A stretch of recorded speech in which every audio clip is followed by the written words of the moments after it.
Hello student, स्वागत है सबका आज के सेशन में। और आज मॉडल नंबर पेपर नंबर 5 के सारे एमसीक्यूज मैं आप लोगों को सिखाने वाला हूं। सारे एमसीक्यूज हम करने वाले हैं। जिसने प्रीवियस मॉडल पेपर्स नहीं देखे हैं जाकर चैनल पर देख सकते हैं। डेली अपलोड यहाँ पर हो जाते हैं, मॉडल पेपर्स अपलोड होते रहते हैं यहाँ पे। तो कोई भी डाउट रहता है तो आप यहाँ पर जरूर बताएंगे और शेयर अपने सभी दोस्तों से कर दीजिए जो भी इस बार क्लास 10th में है। चलिए स्टार्ट करते हैं। देखिए, पहला सवाल हमसे क्या कह रहा है, ध्यान से समझने का प्रयास हम करेंगे सवाल को। The greatest number by which 245 and 1095 are divided leaves 5 in each case respectively। तो भाई सिंपल सी बात है, ऐसा ग्रेटेस्ट नंबर कौन सा हो सकता है जिससे कि दोनों डिवाइड भी हो जाएं और 5 को रिमाइंडर भी छोड़ दें। तो ध्यान रखिएगा, ऐसे सवाल में आप बाई ऑप्शन भी जा सकते हैं। भाई 16 से डिवाइड करके देख लीजिए दोनों नंबर्स को। अब बारी बारी से डिवाइड कर सकते हैं, कोई इसमें दिक्कत वाली बात नहीं है। ठीक है, आपको डिविजिबिलिटी रूल्स पता होना चाहिए। देखिए 16 क्या होता है, 4 गुणा में 4 होता है, सिंपल सी बात है, आपको ये पता है। 4 से डिविजिबिलिटी रूल कहता है कि लास्ट के जो दो नंबर है उनमें 4 का भाग जाना चाहिए। चेकआउट कर सकते हैं, तो 4 एकम 4 इसमें नहीं जाता और रिमाइंडर भी 1 बच रहा है, नहीं हो पाएगा ये वाला ऑप्शन। और अगर एक ही नहीं मैच कर रहा तो दोनों को हमें तो 5 बचाना है, मतलब ऑप्शन नंबर ए तो हो ही नहीं सकता। 9 की डिविजिबिलिटी क्या कहती है कि सबका जो जोड़ है, जोड़ करने पर हमारे पास क्या आना चाहिए, 9 का ही कोई मल्टीपल आना चाहिए। जैसे 2 + 4 + 5 कितना आता है, 5 और 4 9, 9 और 2 11। 11 तो 9 का मल्टीपल नहीं है। चलो भाग नहीं भी जाता, फिर भी 9 एकम 9 बचे 2, बचने चाहिए थे कितने, 5। ये भी नहीं हो पाएगा। चलो देख लेते हैं नेक्स्ट। 3 गुणा में 5 15 का फैक्टर होता है। अब 5 तो भैया जिसको 5 डिवाइड करना है लास्ट में 0 या 5 होना चाहिए। तो यहां पर 0 और 5 भी नहीं है और 5 बचेगा भी नहीं, क्योंकि अगर मैं 1025 भी करूं, ठीक है, तो पूरा पूरा भाग चला जाता है। बट एक्स्ट्रा में 4 ही बचते हैं, हमें बचाने थे 5। तो सिर्फ एक ऑप्शन बचता है, ऑप्शन नंबर डी। या फिर आप क्या करिए, इसके आप फैक्टर निकाल लीजिए। ठीक है, 2 4 5 के आप फैक्टर निकालिए, क्या आएंगे, 5 चौके 20 आ जाएगा और 5 नामे 45, 7 का भाग देंगे तो ये हमारे पास आ जाएगा। 1029 में किसका भाग जाता है देख लीजिए, 3 का भाग चला जाएगा, 3 3 9, 3 चौके 12, 3 3 9। इसके बाद में 3 का भाग नहीं जाएगा, 7 का भाग चला जाएगा, 7 एकम 7, 7 चौके 28 और 7 नी में 63, फिर 7 का चला जाएगा, संतु संतु 49, फिर 7 का चला जाएगा, 7 एकम 7। अब इसमें आप क्या देख लीजिए, इसमें आप देख लीजिए कि इसका एचसीएफ क्या आता है या एलसीएम क्या आता है, वो आप चेकआउट कर लीजिए, वहां से भी आ सकता था आपका आंसर। बट रिमाइंडर हमारा चाहिए होता है, तो आप आराम से डिवाइड करके देख सकते हैं इस चीज को, है ना। Find the quadratic polynomial whose zeros, भैया अल्फा दे रखा है 4 और बीटा दे रखा है -4। ये दोनों आपको गिवन है। अगर ये दोनों गिवन है तो फॉर्मूला क्या होता है, x square minus alpha plus beta into x plus alpha into beta बराबर 0 मान लीजिए। एक्स स्क्वायर माइनस अल्फा और बीटा हमारे पास क्या दे रखा है इस सवाल में, 4 - 4 कर दीजिए, 4 - 4x, और 4 - 4 होता है -16। तो ये तो हो गया खत्म। तो एक्स स्क्वायर -16 हमारे पास आंसर आएगा, जो ऑप्शन नंबर ए है। The age of father is thrice the age of son. अगर एज सन की एज x है तो फादर की कितनी होगी, 3x होगी, सिंपल सी बात है। इफ द एज, अच्छा एज फादर की हमें x दी गई है तो ये x/3 होगी। Then the age of the son after 5 years, भैया सन इतने का है तो 5 साल बाद जोड़ दीजिए 5, सिंपल सी बात है। सिंपल सवाल पूछ लिया है। ये सवाल बहुत ही प्यारा है, ध्यान से देखिए। 2 त्रिभुज है, एक तो त्रिभुज है PQR और दूसरा त्रिभुज कौन सा है, DEF। दूसरा त्रिभुज है DEF। D और Q बराबर दे रखे हैं, मतलब ये वाला एंगल और ये वाला एंगल बराबर है। R और E बराबर दे रखे हैं, ये R है और ये E है, ये बराबर दे रखे हैं। तो कौन सी साइड, भैया सिंपल सी बात है कि QR और DE तो होना चाहिए। QR और DE देख लीजिए कहां पर है, QR और DE भैया यहां पर है, ठीक है। DE QR यहां पर भी है, चलो मान लिया। DE QR यहां नहीं है, यहां नहीं है। अब इन दोनों में से देखिए, DE बटे में QR आ गया, दूसरा क्या है EF बटे RP। EF कहां है, EF ये वाली साइड है और RP ये वाली साइड है, ठीक है। चलो ये भी कंसीडर कर लेंगे। अब अगला है DF, तो DF भैया ये वाली साइड है और PQ ये वाली साइड है, और हमें बताना क्या था, ट्रू कौन सा है, तो भैया ये ट्रू हो जाएगा इसका, सिंपल सी बात है, ठीक है। आरपी वाला।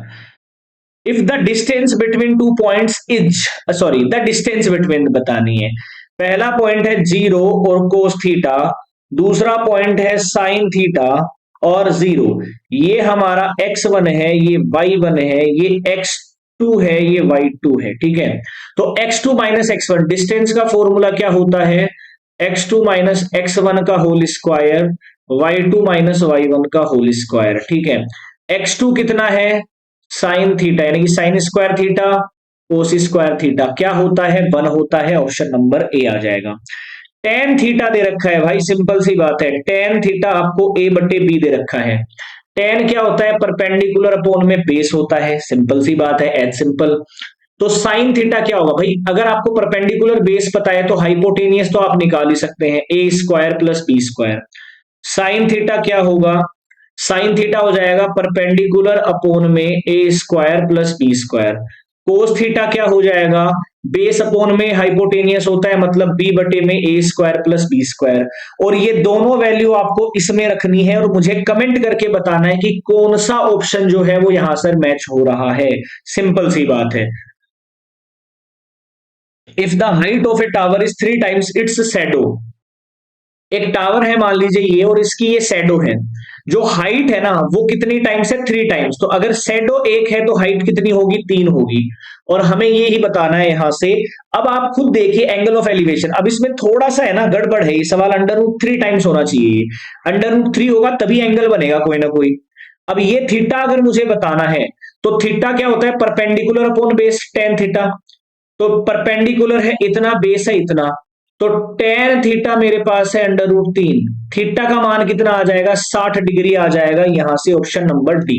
आगे बढ़िए, tangents drawn at the ends of A diameter of a circle. अगर डायमीटर, देखिए ये हमारा क्या होता है, एक डायमीटर, ठीक है, इसके एंड्स में अगर कोई टेंजेंट है तो वो क्या होती है, पैरेलल ही हो सकती है, सिंपल सी बात है, तो पैरेलल आंसर आ जाएगा।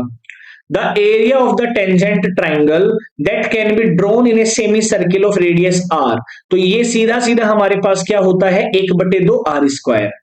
If A arc of a circle radius इतनी, भाई आर्क ऑफ सर्किल है जिसकी रेडियस दे रखी है 21 सेंटीमीटर, सबटेंड्स एन एंगल यानी कि थीटा हमें कितना दे रखा है, 60 degree. Then the length of arc, भैया लेंथ ऑफ आर्क होता है थीटा बटे 360 गुणा में 2 पाई आर। थीटा है 60 डिग्री बटे में 360, 2 गुणा में 22/7 गुणा में 21, ये 6 टाइम्स चला जाएगा, 7 तिये 21 होता है और 3 दूनी 6, यानी कि बचा कितना, 22। Option number B.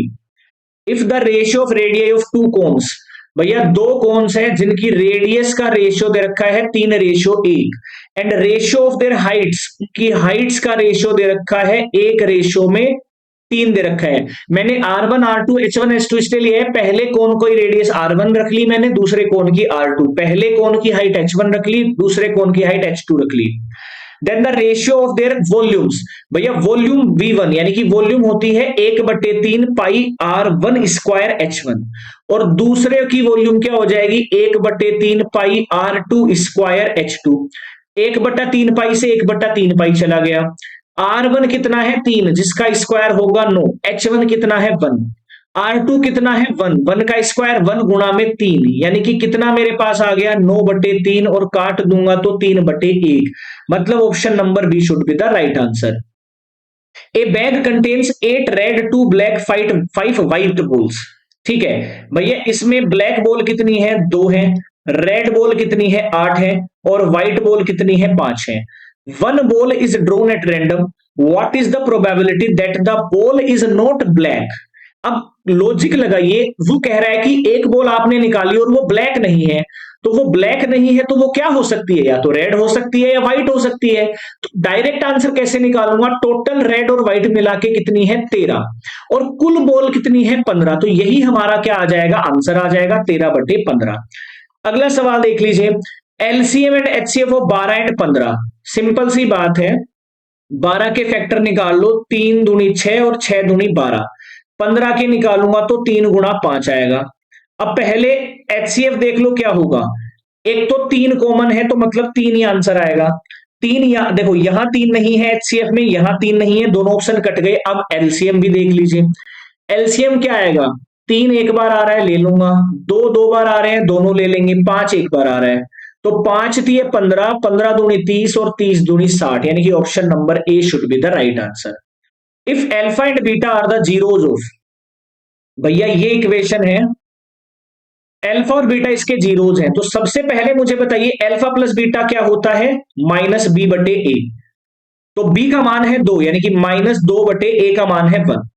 दूसरा रिलेशन होता है अल्फा इंटू बीटा का, ये क्या होता है, सी बटे ए, यानी कि 1 बटे 1। अब हमें क्या निकालना है, 1 upon alpha plus 1 upon beta, इसका मान निकालना है। तो एलसीएम ले लो, क्या आएगा, अल्फा इंटू बीटा एलसीएम आएगा। अल्फा से अल्फा चला जाएगा, इधर बीटा बचेगा, बीटा से बीटा चला गया, इधर अल्फा बचेगा। तो अल्फा प्लस बीटा की वैल्यू हमने इसीलिए निकाली हुई थी -2, अल्फा इंटू बीटा हमने 1 निकाला हुआ था, यानी कि -2 आंसर आ गया। इफ y बराबर 12, यानी कि y बराबर 12 दे रखा है, is in equation y minus 5, यानी कि y minus 5 upon 7 minus x upon 3 बराबर 1। y का मान 12 रखूंगा, तो 12 में से 5 गया 7, यानी कि 7 बटे 7 माइनस x बटे 3 बराबर 1। ये कट के 1 आएगा, ये 1 कट जाएगा, तो x का मान कितना आ गया, 0 आ गया, यहां से ऑप्शन नंबर डी आ गया। अगला देख लीजिए, इन द गिवन फिगर, फिर से ये वाला पैरेलल दे रखा है इसके। तो मैंने बताया था जब भी पैरेलल होता है तो इनका जो रेशियो होता है, इस एक साइड का रेशियो किसके बराबर हो जाता है, दूसरी साइड के बराबर हो जाता है। क्रॉस मल्टीप्लाई करेंगे, x को x से करेंगे x स्क्वायर आएगा, x को 1 से करेंगे माइनस का x आ गया। a minus B, a plus B क्या होता है, a स्क्वायर माइनस में b स्क्वायर होता है, यानी कि 4। एक्स स्क्वायर से एक्स चला गया, माइनस से माइनस चला गया, एक्स का मान कितना आएगा, 4। Two poles of length 7 metre and 12 metre are standing on a level ground. एक 7 मीटर का पोल है और एक थोड़ा बड़ा है 12 मीटर का पोल है, दोनों जमीन पर गड़े हुए हैं।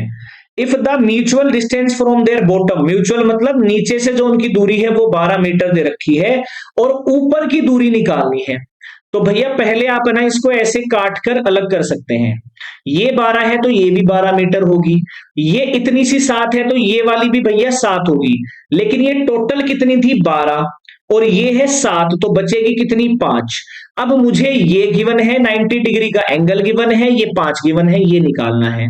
मतलब परपेंडिकुलर गिवन है, बेस गिवन है, हाइपोटेनियस निकालना है, और कमेंट करके आपको बताना है कि भैया हाइपोटेनियस क्या होने वाला है इस सवाल का।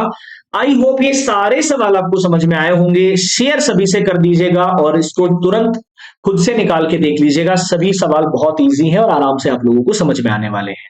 मिलते हैं मॉडल पेपर नंबर 6 में, तब तक अपना ख्याल रखें और जय हिंद।